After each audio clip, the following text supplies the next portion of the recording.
Hello guys! Good morning! Good morning! Ayan, ihatid na namin si Ethan sa kanyang ABE therapies. Then, I'm gonna go. Then, sama ako kay Mr. See you later guys. Si Ethan din. Yung ang aking baby. Ang aking baby. He's holding his bag. We're here at the shop guys. Mag-drop off lang si Mr. sa bayad ng kanang ano. Meron kasing kasama si Clay dyan, yung kanyang worker, yung kapatid niya. So magbayad payday nila ngayon. So ayan. And then later on punta kami ng ano guys, sa customer niya. So mag-draw lang ako ng aking kuan guys. Eyebrow. Ida-draw lang yung eyebrow. Ako naghihintay kay Mr. Then mamaya, nag-dress talaga ako. Then may, ano pala kami mamaya. May therapist na naman kami mamaya. Then yung last time na ang tanga-tanga ko is ito na siya na-i-vlog. Hindi siya ma-vlog. Wah! Hala ka!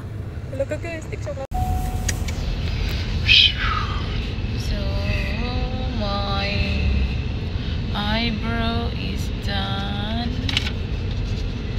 Then we're heading to the customer of my husband.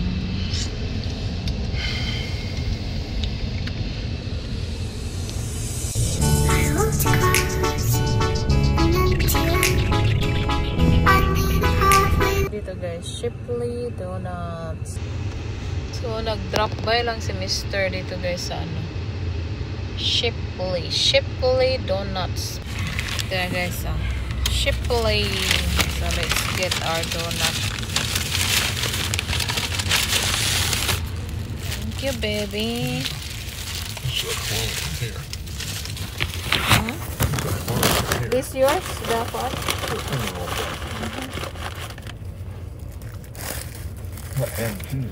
Ham and cheese. Oh, this one. Yan. Let me see yours one.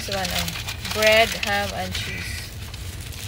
Let's eat. Let's eat, guys.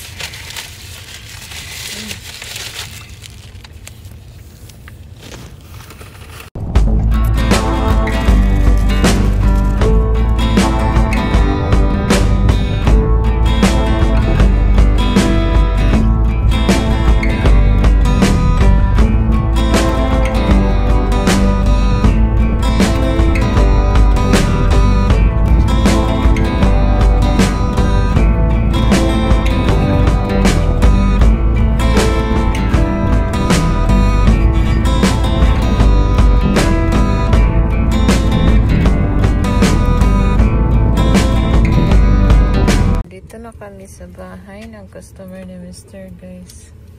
Bago pala ito, ang laki. Pero countryside to ng Alabama.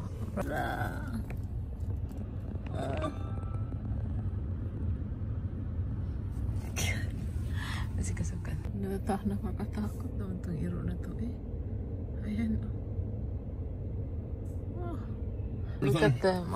So they were like flipped out when I came. Okay, so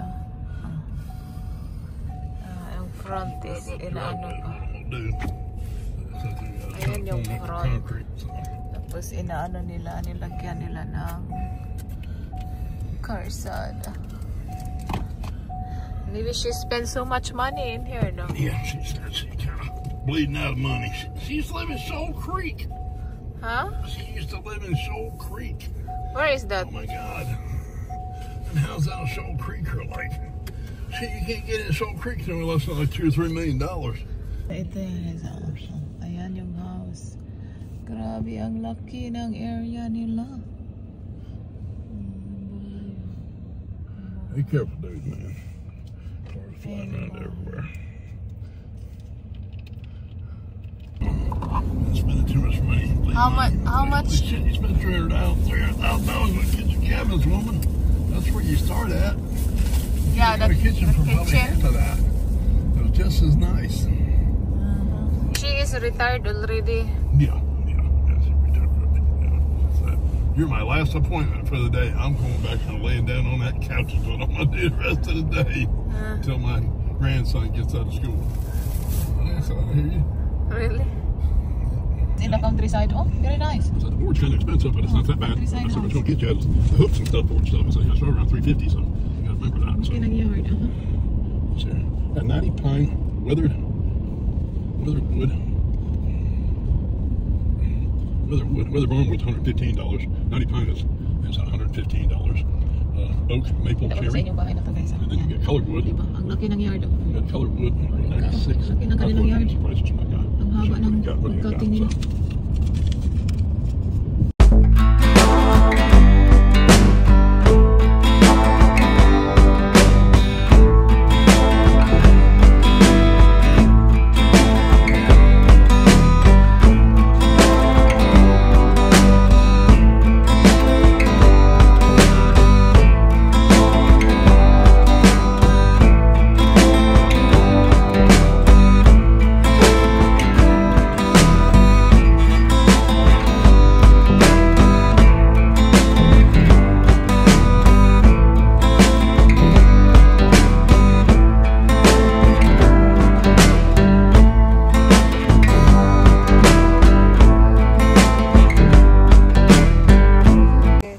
Tayo ni Mr.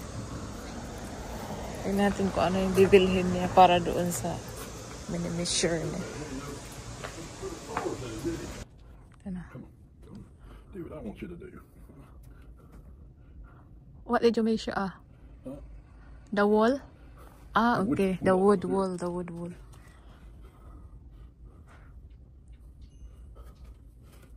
The wood wall. Okay. So this is the wood wall here. Yeah. Ito pala yung mini-measure. Akala ko screen door. So ito pala. Mga ganito. That one nice. Why? A wood wall. Dito, ito ba? Ito, maganda din to. Ito yung sample to dito.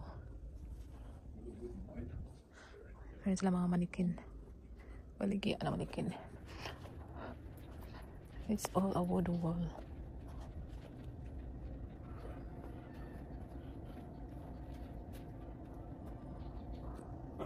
How much is the mannequin? Oh, bibili ka ng mannequin guys. Oh, 115.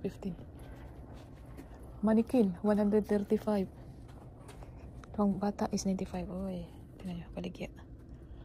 Oh, let's go here. Kung ito lang. How much ito? $25 lang to siya. Half lang.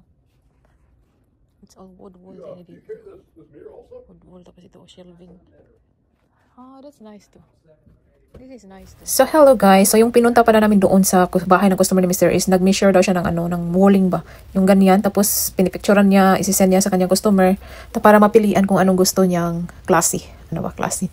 Anong gusto niyang walling para sa kanyang bahay. So, yeah. So, iwan ko kung saang part ng kanyang bahay. Parang sa back yata. So, I'm not sure. So, yeah. So, ayun lang guys. Thank you all for watching. Please don't forget to like and subscribe. Bye guys!